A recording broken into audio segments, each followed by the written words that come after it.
একটি গাছে এক টুনি পাখি বাস করত। সে একটি সোনার ডিম পাড়ল। পরদিন দেখলো সে আরেকটি সোনার ডিম পেড়ে দিল। এরপর সে চিন্তা করলো যে তার ডিমগুলা সোনালি রঙের কেন। এই ব্যাপার, আমার ডিমগুলো তো সোনালী রঙের দেখাচ্ছে, কিন্তু আমি তো সাদা ডিম পাড়ার কথা। এগুলা এরকম কেন দেখাচ্ছে? এই বলে টুনি চিন্তা করতে থাকলো। এখন চিন্তা করে তো লাভ নেই, দেখি ডিমে তা দিই কেমন ছানা ফোটে নাকি আবার নাও ফোটে, এটা তো বুঝতে পারছি না। এই বলে টুনি ডিমে তা দিতে থাকলো। তা দেওয়ার পর তার খাবারের প্রয়োজন হলো, সে খাবার খুঁজতে চলে গেল। এদিকে বনের সব পাখিরা ঘোরাঘুরি করতে থাকলো। হঠাৎ করেই কাকের চোখ পড়লো টুনির ডিমগুলোর উপর। সে ডিমগুলোর কাছে আসলো। কাছে এসে দেখলো এগুলা তো সোনার ডিম। আর তখনই কাকের লোভ হলো। আরে বাহ, টুনি তো দেখছে সোনার ডিম পেড়ে রেখেছে। এইগুলা নিয়ে বাজারে বিক্রি করলে তো আমি কোটিপতি হয়ে যাব। এই বলে কাক টুনির সোনালি ডিমগুলা নিয়ে সাদা ডিম রেখে গেল। ওই ডিমগুলা নিয়ে সে গিন্নির কাছে গেল।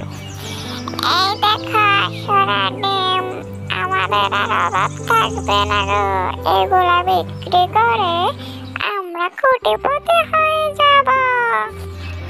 তাই নাকি গো? তা কোথায় পেলে এই সোনার ডিম? আরে আর বলো না গো, যাচ্ছিলাম তো আমি ওইখানে উড়ে উড়ে, খাবার খুঁজতে দেখলাম টুনির বাসায় সোনার ডিম, আর সেই দেখেই তো নিয়ে এলাম। কি বলছো এবার? তোমার মাথা ঠিক আছে তো? টুনি কি কখনো সোনার ডিম পারে নাকি? কিন্তু আমি তো সোনালি রং দেখে সোনার ভেবে নিয়ে এলাম।